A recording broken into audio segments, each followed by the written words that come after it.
Our next speaker, she has a very interesting portfolio. She studied medical technology in Taiwan, and then she went abroad to get her master degree in music technology. After completing her studies, she decided that she wants to help the world to discover the magic of sound. Sounds interesting, right? Ladies and gentlemen, please welcome our next speaker, Miss Iris Wu, founder of Ambidio.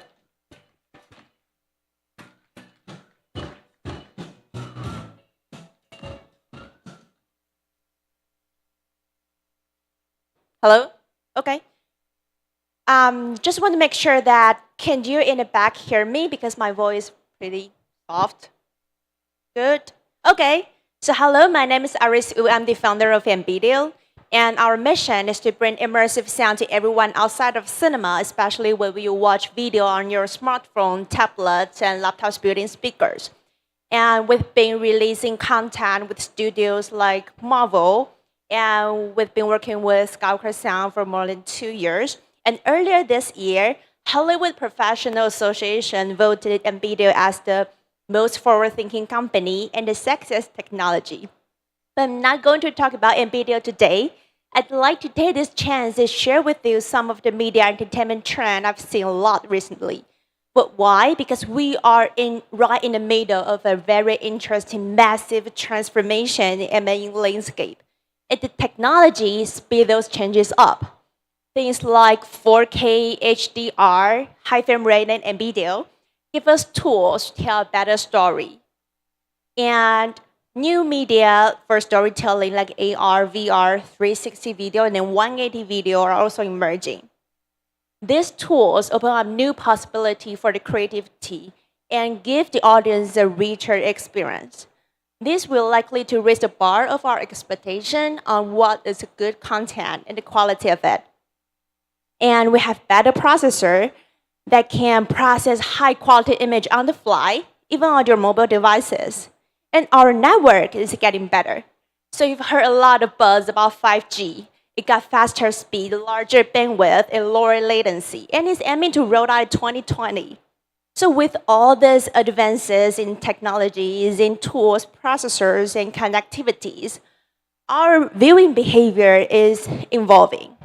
So first of all, we watch more content than ever. So in 2017, 75% of the internet traffic is actually video. That's a lot. And we all contribute to it. We spend on average 38 hours a week just watching video. That's almost equal to another full-time job. And it's likely that we are to watch more and more in the future. And not only this, we want video content whenever, however we can get it. So we cut the cord in exchange of the freedom. In 2017, that's last year, the number of the cord cutter in US market increased 33%. And they called it the worst cord cutting year ever in the industry. I don't see the same trend in Taiwan yet, but I think it's going to happen soon. And what makes it even more interesting is that the media consuming behavior among Generation X and Millennial and Gen Z has now become similar. It means that this digital media trend is non-stoppable. It's already adopted as the mainstream behavior. So with this in mind, we know one thing. In today's evolving realm of entertainment, audience is king, content is king, and experience is king. So we, as the audience, our role in media consumption becomes increasingly powerful. We are the one that drive these media trends going forward. So what we should expect for our future media viewing and the content? Well, first of all, the future of the content and media viewing will be more flexible. The idea is really to watch the content we want, whenever and wherever we want, on the device of our choice. But that's actually a lot to ask if you think about it. So we can watch the same piece of content maybe on a 50 inches 4K HDR TV in your living room, or on a smartphone with 4 inches screen in commute. And not only the screen size varies a lot, our attention span varies a lot too. A study taught us that we have a very short attention span, 8 seconds. That's even shorter than a goldfish. But we have no problem spending 6 hours a seat watching content on Netflix, like binge watching nonstop. So as a result, content itself is adapting to fit all this situation.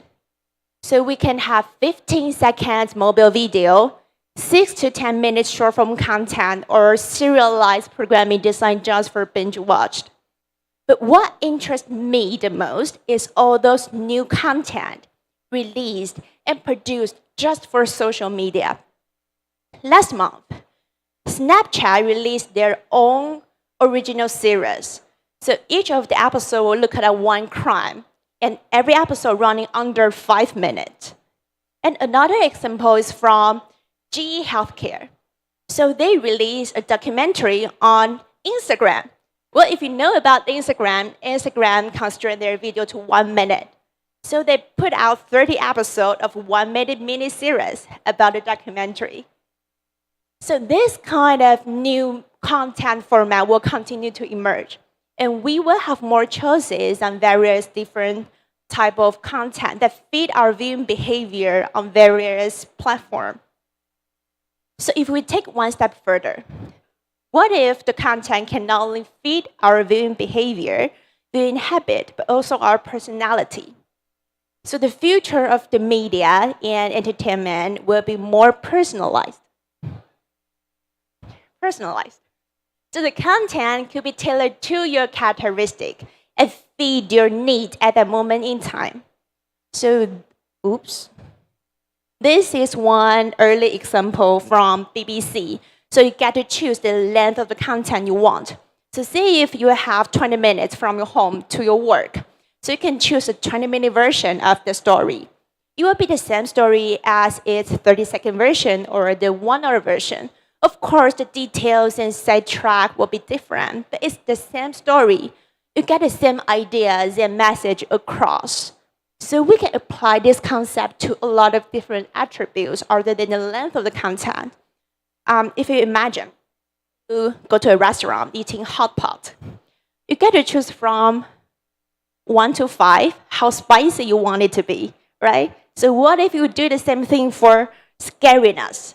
So I can just choose level 2 scariness. So I can watch all those horror films without closing my eyes and getting too scared.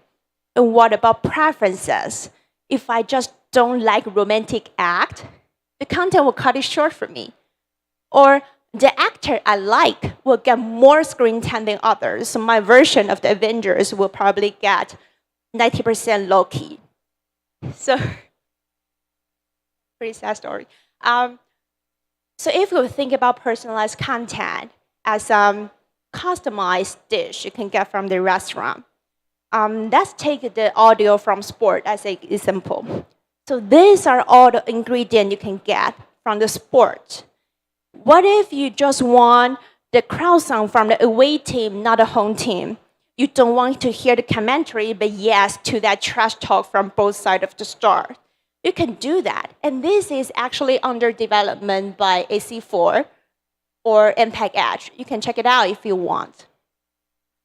So this is another thing I want to mention. So a lot of people actually want the content will adjust to them automatically. But this is kind of dangerous, even though that there are a lot of research around this area. So think about it. If you watch a horror film on your laptop, and somehow it figures out you're getting too scared, either from your facial expression or your heart rate. So suddenly all the zombies you see become bunny. So it's less scary, but do we really want that? There are a lot of debate about this. It's just a really interesting topic to follow. So personalized content, other than fit your need, sometimes we use it just to engage you more by incorporating some of your information in it. There are Alien trailer released last year. And in one version broadcast in UK, in the end of the trailer, it will call your name and urge you to run. So if it were me, you will say, Iris, run, that kind of stuff. And in this particular case, the engagement rate increased 54%. That's a lot. And we have some similar thing actually in Taiwan, and that's from Wang Fu's music video 感觉有够好. So instead of the content figure out your name, they ask you to enter your name at the very beginning. So if I enter Pikachu, and the graphics will change accordingly throughout the video. And in the course, they will sing like Pikachu. So whatever you enter in it, it's pretty much fun. You should try it out. So other than the name, there is something else you can use to personalize the content, perhaps your age, your birthday, your relation status, your favorite sport. And film has been doing this for a while. So there's a film called Inside Out from Pixar. There's a scene where the kids refuse to eat broccoli.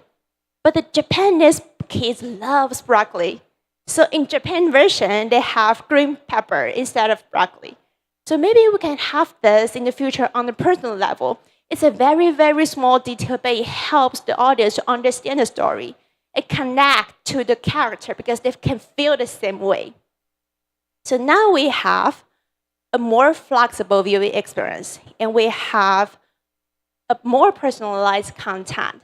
So this trend moves us from a passive viewer to an active viewer. So this brings us to our last point. The future of the media and viewing experience will be more interactive. So nowadays, we are more open to express ourselves in the public. So the media viewing experience could be a two-way conversation instead of one way. Interactive content grabs our attention and engage us as the audience by having us participate in it. So some of the easiest ways to have the video clickable, so you can click or tap on the video and you can access some information or gain access to something else. So take Amazon X-ray as one example. So when you watch film on Amazon and hover your mouse on it, you get some other information like what is the music is playing, who is it singing, where they shoot the film. And I won't be totally surprised if they start to tell me which clothes they are wearing, what's the lamp in the background. They provide me the link in case I want to buy the exact same one. And there are some other ways that you can interact with the audience, like this one. This is a music video from Usher's Chance. The song is about racial injustice and how the society keeps look away. So to carry this message forward, they use facial recognition. So they will force you to stare at the screen. So once you look away, the music will stop. And it will ask you not to look away. And the music will resume as soon as you look back to the screen. This is a very powerful usage of how people can use interactive content to reinforce the message and engage with the content and the audience. And we have something else that we can interact with the storyline itself. In this case, the line between creator and audience will be blurred. There are a lot of choose your own adventure type of content you'll find out there. And this one's from Netflix Puss in Book. So the idea is that through the story, you need to do some decision with which way you want to go. And this will affect how the story progresses and maybe lead to a different ending. And we can do this in a larger scale. Like Kevin just said, you can interact with the host, with the broadcaster. And this is another example from Yes Theory.